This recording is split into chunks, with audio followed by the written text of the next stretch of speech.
So, yeah, unfortunately, there are only 3 of us, but I think that we will manage to cover most of questions about the international investments. Could you please, I asked one slide to show the situation with foreign direct investments to Ukraine, if it's possible to show.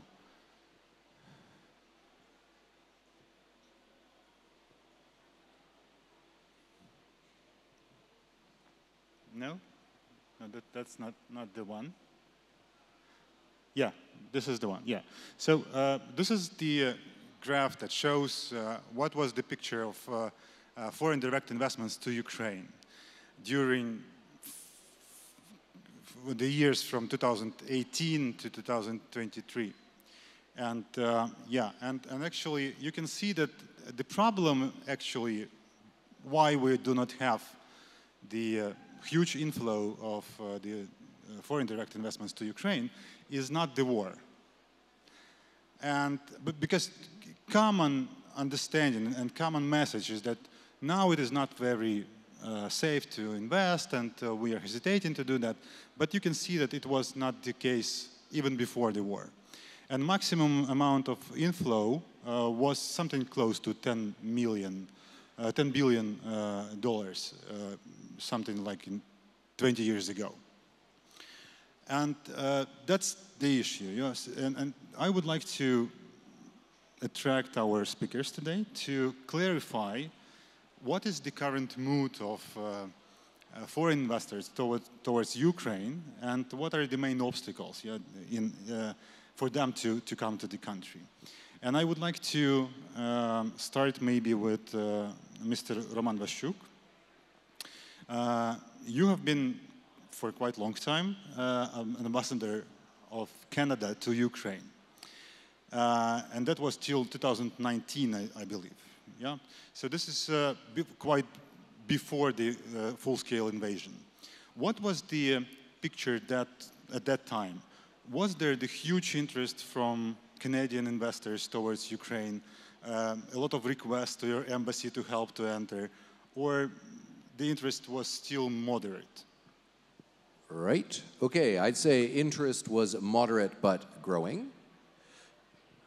We got a first couple of big institutional investors into Ukraine, number one among them Fairfax Financial, which now owns the biggest portion of the insurance market in Ukraine, companies like ARX, Universalna, and others. But yes, it's not the war that's the big question, it is rule of law. It's the question, will my company still be my company tomorrow? Or will somebody make a non-transparent decision and suddenly it belongs to somebody else? Whether it's classic corporate rating or other techniques. And I think the problem also is that bad news travels very quickly and very effectively. Good news struggles. So in the case of Canada, in the 1990s, there was a very prominent case of an investment that went badly wrong, and people remember. They remember for way longer than you think. Ukraine has moved on. People are living here in a new reality with new companies doing new things.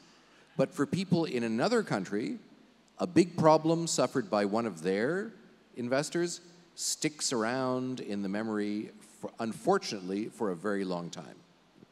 Yeah, thank you. Реміґіюс, question to you.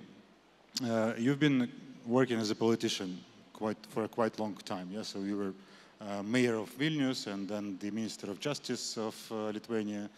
And then you switched to the investment sphere. And now you are working to invest or to attract investments from the whole world to Ukraine. Yeah? Could you briefly describe what do you do now?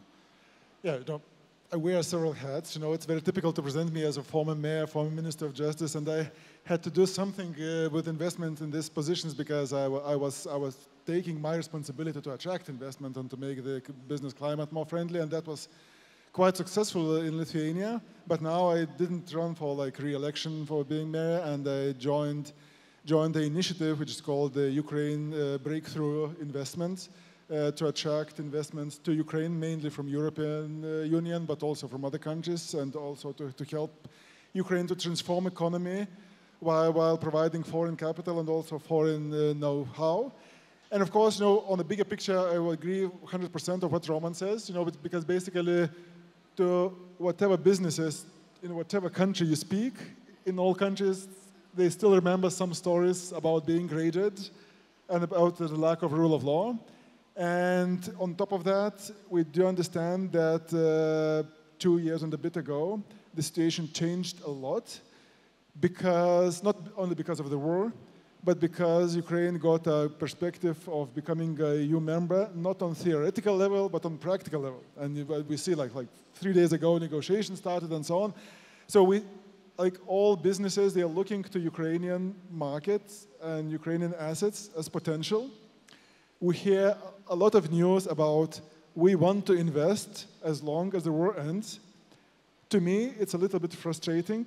I hear that from BlackRock, from others, repeated many times. Again, maybe I'm a lawyer by education, so for me it's a big question, what does it mean when the war ends? I mean, South Korea, North Korea, Cyprus, Israel, many countries are, even Japan is technically still at war with Russia. I mean, it's no peace agreement. Can we expect a peace agreement with Russia in coming days? Very difficult, So what does it mean after the war? I don't know. And of course, it means that we have to start thinking about investment now and investing now, because afterwards it will be the rush. Our strategy is to help Western corporations to enter investment stage in Ukraine now. There are certain bureaucratic obstacles also in the Western Europe related to accountancy, related to many things, because now it's treated as completely unsafe from an accounting point of view. So we know how to deal with this and how to bring this investment. But then there are several factors which come into power. One is like rule of law, as you rightly mentioned. This is still the case. It's a little bit diminishing, but still a case.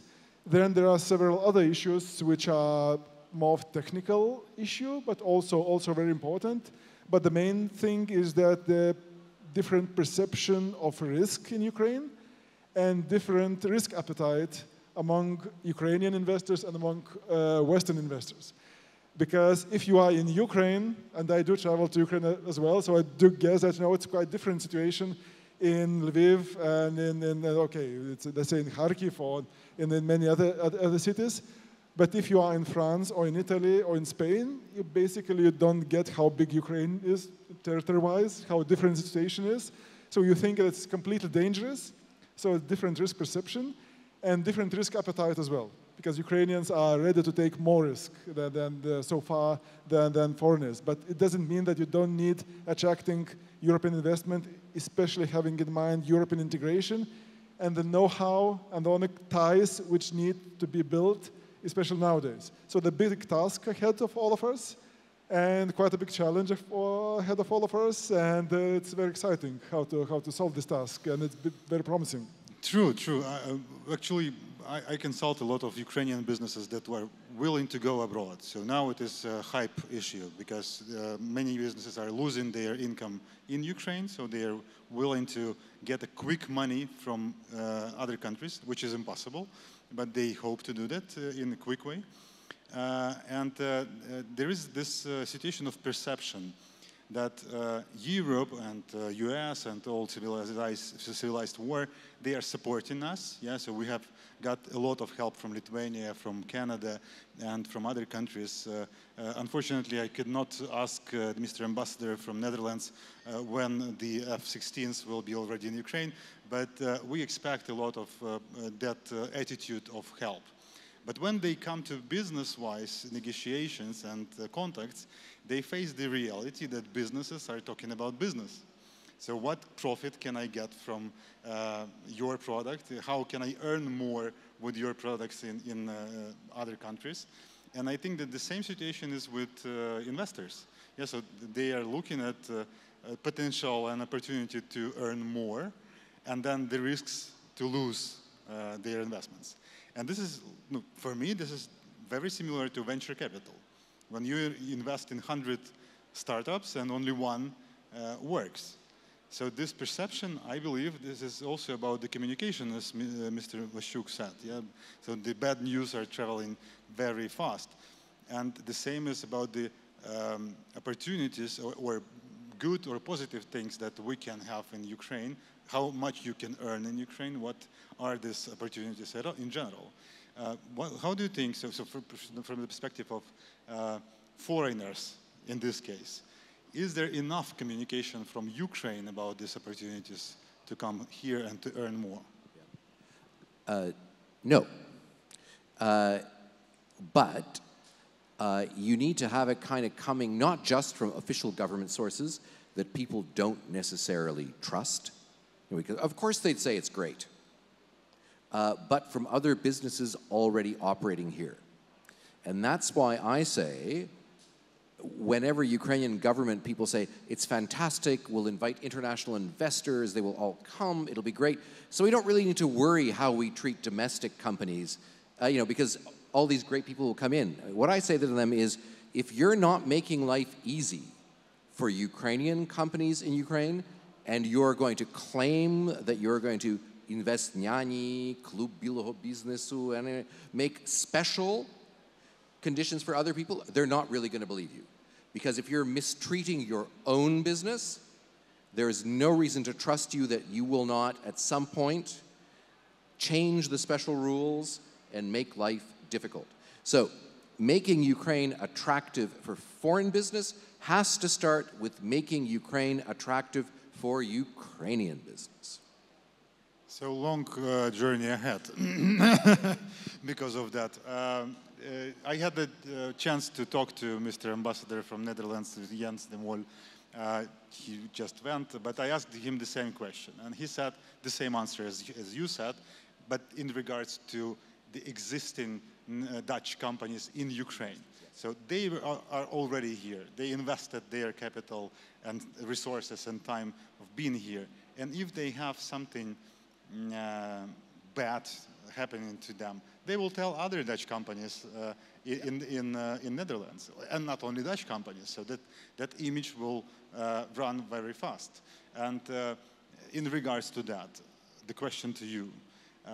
You are the ombudsman, the business ombudsman, which means that you are helping companies to deal with government and to watch and control that the law is, the rule of law, what you were talking about, is performed.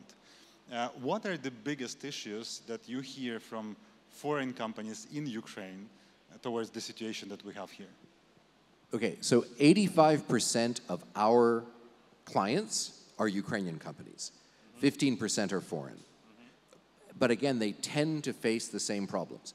Now, big foreign companies have some immunity because they have, for example, Ambassador de Mol as their diplomatyczna krysza. And whereas Ukrainian companies don't. But they still run into formalist readings of rules, a lack of willingness to enter into dialogue before making regulatory actions. I saw there was a slide hanging around there of what we would like to see in Ukrainian regulation, our Декларація про справедливе і розсудливе адміністрування, Declaration on Reasonable and Fair Administration. Basically, all the government of Ukraine needs to do is apply the laws of Ukraine as they were drafted, not create manual, formalist interpretations that squeeze companies. So, because very often, and I think it's Ukrainian legal education leads to this, Pane Romane, don't be a romantic. We need more laws, more підзаконні акти.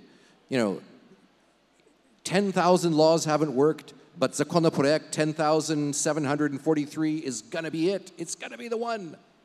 It ain't. I call BS on that. It is a mindset.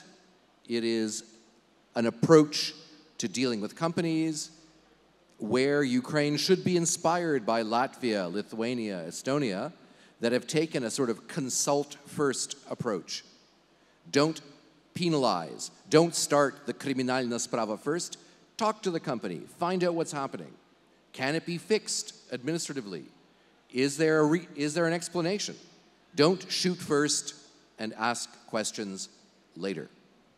That's really interesting because we have this presumption of non-guiltiness. Yeah? So according to Ukrainian law, we are not guilty until it is proven. In theory. In theory. But in fact, and this is actually the mentality of other people and the level of trust that we have to each other, that we first think that you are guilty and then you should prove that you are not.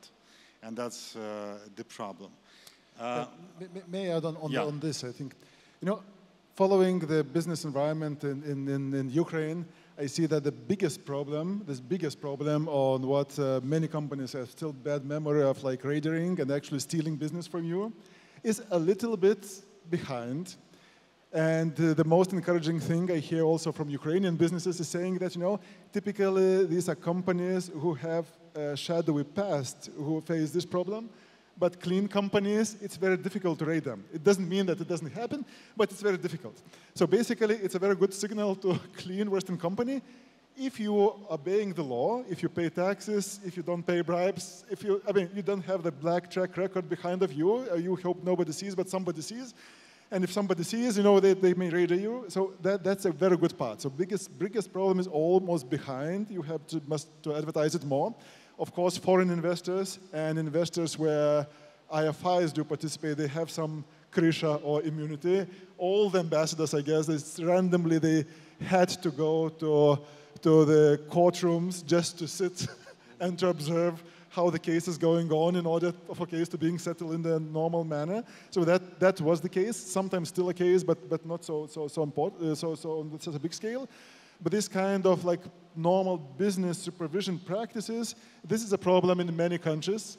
This is a bigger problem in Ukraine, unfortunately, so far. When I mentioned when being a Minister of Justice, I took this responsibility of changing this radically.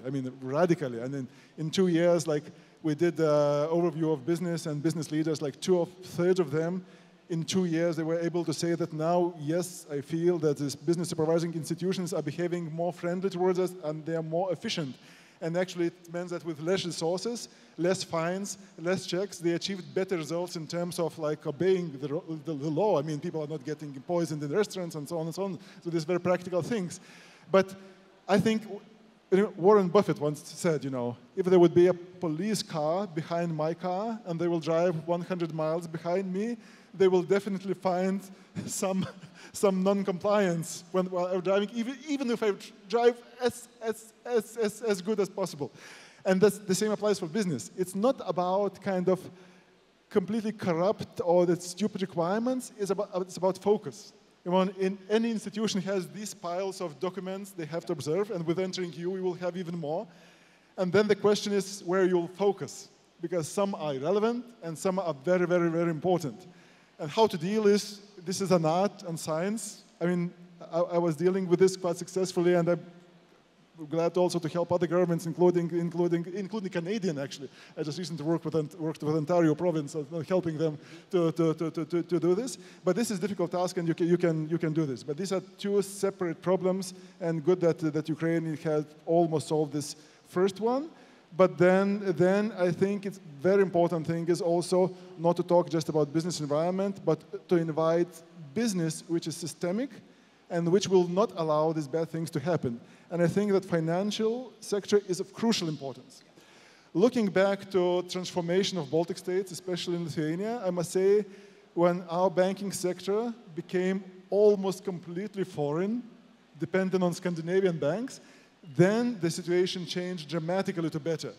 Because, as long as it was like national banking sector, I'm sorry if you are somebody from banking sector, you may put a blind eye of some bad things if you are doing, in providing credit. This is the corporate culture that they brought. Yeah, it's part of the culture. And suddenly, if you are like Swedish bank, you do understand that you will give credit to the company which is involved in bribing. It will be suddenly a problem for your mother bank somewhere in Stockholm, and this is a huge problem. And this means that this kind of private safeguards with all due respect to you, but I mean, these are big helpers to you, these financial institutions, to have these safeguards. So I would urge for as rapid as possible privatization of financial institutions to international big companies in order for small Ukrainian businesses to have a sound environment when dealing with those big institutions. But this looks like a chicken and egg problem. Yeah, so we need foreign investments and foreign companies to change the culture, but we need to change the culture to attract foreign investors. I remember that we have been attracting foreign investors from 2004, 2008 times. And there were a lot of companies from Finland, from Sweden, that they were interested in Ukrainian booming market, because at that time, when you were working as an analyst, then the forecast was very easy. You just added 15-20% each year, and until 2008, and then the potential was really good. And I remember we have helped to Finnish company in metalworking, in construction materials, to acquire factory in Anthracite, which is now occupied. And when they did that, they turned this small city around the factory into an oasis of Europe in Ukraine. Because they did not pay bribes, the workers got salaries, white salaries with taxes, on a decent level. The mayor were lucky as never because the budget was from this company. They built roads and electricity and so on and so forth. So they just turned it against the local culture. And this local culture was very heavy to change in general. And it looks to me that it is, so of course, these things like rule of law, corruption, taxation systems, financial system, the equality of application of the law, because the law is applied to one companies in one way and to other in another way. It's like staying in the line, yeah, and seeing that somebody is crossing that without a line. But in the same time, I saw through decades the brave companies. I was calling them brave, but they were just economically feasible. So they saw the potential to earn in Ukraine, and they just came here. The biggest market, the growing market. They invested disregarding the situation with law and taxation and all that stuff. And to my feeling, this is about something that, of course, government, what you say, that government should change this and that and that. They should, but they don't. Yeah. So what is your advice to the business, to the private sector? What they can do to turn the situation, yeah, to break through and to attract more investments to Ukraine? I think it's partly what Реміґіюс was saying, clean up your own act. Because if you go out protesting, but it turns out that you've been running these mega optimizing schemes, you're not going to end up looking super convincing when the evidence comes out. So, and self-organization. In other words, what we're seeing at forums like this and others, organization of the business sector to demand a change to the rules of the game. Now, I think I'll try and actually put in some good news. I'm allowed to say nice things too? Sure, sure. Okay. A lot of what had been administrative problems in Ukraine has been solved. So in other words, everything that has been digitized, things that are in DIA, things about registration, things that we find, regulation, building permits at the national level, a whole range of things have been fixed. So it's not like it's impossible to change anything in Ukraine. No, it's actually very possible, and Ukraine is now a model for some other countries on how to do things in terms of digital. But the key segments, fiscal, revenue, things that relate to some extent to political influence and the vertical, those remain a big challenge. And that requires self-organization from the business community, input from international partners who are paying for half of Ukraine's budget. You know, the reason we can have a nice buffet here and that people can rent boats and float around on the lake is because of Western taxpayers.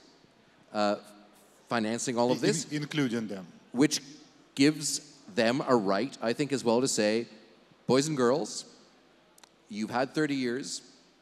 There are certain things you now need to change because you've shown that you're capable of making massive positive change when you want to. Start wanting For it. sure, for sure. Yeah, thanks. Any examples from Lithuania?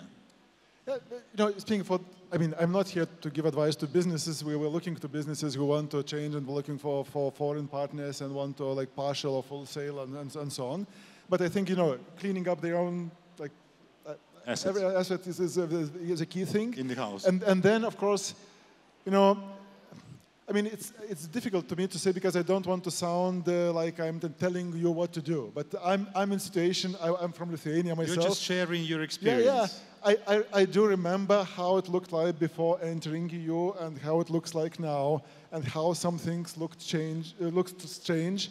And adapting to the new rules and new methods of how you act is not easy.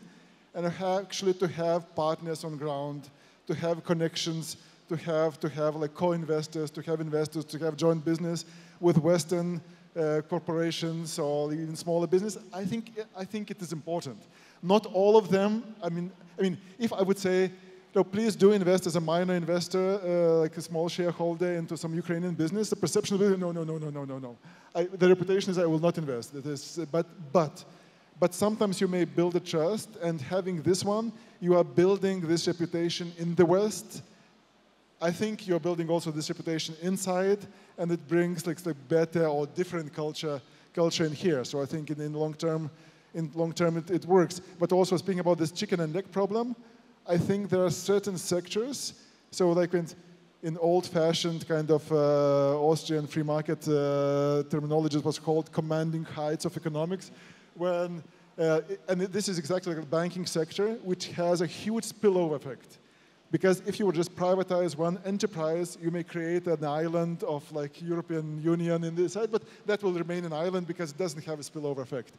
But if suddenly financial institutions, which do have relations to all the other businesses, are suddenly behaving on completely different manner, so this has a spillover effect. So let's go privatize this Privatbank or Sensbank and other institutions. And one small detail also, not for private business, but also maybe for government, there's a huge issue, especially for IFIs, so international financial institutions, to participate in privatization of those assets which were seized from oligarchs, because they cheat and normally treat it as a kind of legally risky. So for government, I think it's a big task on how to provide legal security, that if some clean Western European company is going to privatize it, it will not have problems afterwards. And if it has problems, it has full guarantees from Ukrainian government. So I think this is kind of this chicken and egg problem, whether Ukrainian government may guarantee that it will provide full protection if some Western company will privatize the seized company which was seized from like Russian or Russian-friendly oligarchs. So this is kind of a very important issue. Thanks. Unfortunately, we have only 4 minutes left, and I have also some questions from the audience that understands English. And so everything that you say is really, like, at least I think that it is very resonancing with what my thoughts. And I hear a lot of now, just read the interview results with German companies. 33% of German companies are planning to invest to Ukraine now during the war. German companies, so they are very cautious. They are not like very risk averse. And I know that my Finnish clients, they are already in Ukraine. My ex-clients that I had before that, they now invested in Ukraine, opened office, and are now planning to build construction materials factory. Business Sweden opened just the office in Ukraine. So it will come. It will for sure come. But at the same time, I still feel that there is a lack of this communication, this lack of, because at the same time, I speak to Ukrainian businesses, and they are thinking that where should we get the investments? And I say that, like, look at the foreign investments. And they say, nobody will invest to Ukraine. nobody will. So they assume that nobody will, but they do not ask. And there are such examples as your company, that are now seeking to investments in Ukraine. And concerning that, we have a question from audience to Реміґіюс. What project of Lithuanian business, if you know, do you know in Ukraine? Yeah, in recent 2 years, and what do we need to do that this number will increase? Yeah, I'm not so much talking for Lithuanian business, because my company I work, it's not Lithuanian company. I mean, it has some Lithuanian employees, but it's not Lithuanian companies. But speaking about maybe other businesses that you know. But speaking about Lithuanian businesses, I mean, it was like, it's not like last 2 years. It was before. It was solar energy. It was retail business and still retail business. It was real estate development. In most cases, it was related to real serious problems, related to rule of law. Okay, it doesn't mean that people do not look to this country anymore. They are looking to this again. But now I looking to the bigger companies. The bigger companies are looking again to Ukraine, because everybody understands that rebuilding is coming, entering EU is coming, and all these things are coming. And this is a great opportunity. So again, this is the same story as we told, what we need to do. Of course, Western governments also have to do something. I just recently sent you also an article. For me, it's like, I take it even personally when like United States, Department of State is issuing non-travel advice to Ukraine, not paying attention, is it occupied territory or is it Lviv? And it's exactly the same advice for Moscow, where US citizens is being kidnapped by the government in order to make big politics. I mean, it's nonsense. It has to be changed, and it also has to do something with business, because in order to invest here, at some point you have to bring a person here. And there are some crazy people who do travel, who would not pay attention. But for some people, I know businesses who say, I will not send any of my employees to Ukraine because it is this advice, it's not safe, and so on. But yes, I mean, Ukraine is doing its homework. You have to do it more faster, as always. If you need help, we are ready. If you need investment, we are ready. It looks like we need to have more tourism to Ukraine now, just to visit and to see the real situation. I spoke yesterday to 2 business delegations, one from Spain, one from Canada. They both came with ministers, which I think, so that shows that there's a shift. These are, in both cases, the first business delegations since the full-scale invasion. And both the business people and the Canadian minister said, we need to look at our travel advisory to make it more realistic. Because if you just watch television in Canada, the advisory makes sense. You just see things blowing up all the time. When you're here, you see that it's a much more different thing. And last thing, coming back to insurance, the Ukrainian insurance industry and its international partners has the best idea of what's dangerous and what's not here. So depending on Ukrainian insurance companies, including the foreign-owned ones, the Canadian-owned ones and others, will help investors get that kind of granular sense of physical safety and then more broadly security in the country. True. Time is up, but I have a small question from the audience to Mr. Ващук. Можна я українською вам зачитаю? Як ви вважаєте, чи варто робити наголос на українському походженні бізнесу, виходячи на нові зарубіжні ринки? І я думаю, що протягом останніх 2 років безумовно так, бо інтерес до України був якраз в великій мірі драйвером була загальна ситуація, а не особливі якісь бізнес-можливості. Чи потрібно будувати бізнес-кейс на співчутті? Ні. Я думаю, що треба сказати, я бачу вже навіть одну книжку менеджерську англійською, що українці мають особливий досвід і особливі способи життєстійкості праці, які вони можуть передати іншим. Як собі дати раду не тільки з війною, але з іншими складними ситуаціями. Тобто ви маєте досвід, який є корисним і практичним для інших. І він виходить із негативної ситуації, але цей досвід є позитивним. і з ним можна йти в світ.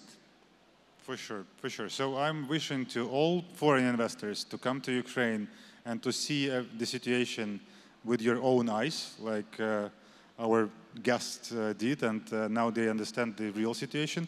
And to all Ukrainian businesses, ask, and then you will hear from foreign investors if they would like to invest or not.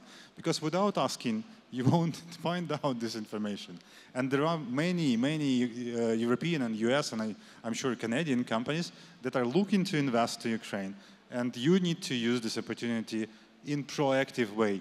Do not sit and wait when they will come to you. Come to them, show that you are stable, working.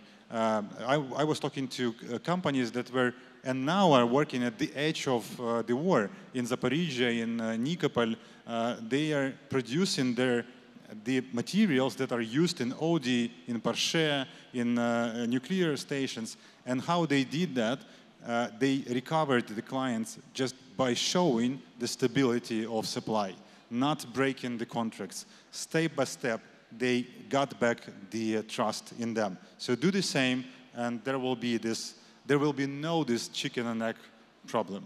Thank you for your time and advices and experience. Thank you.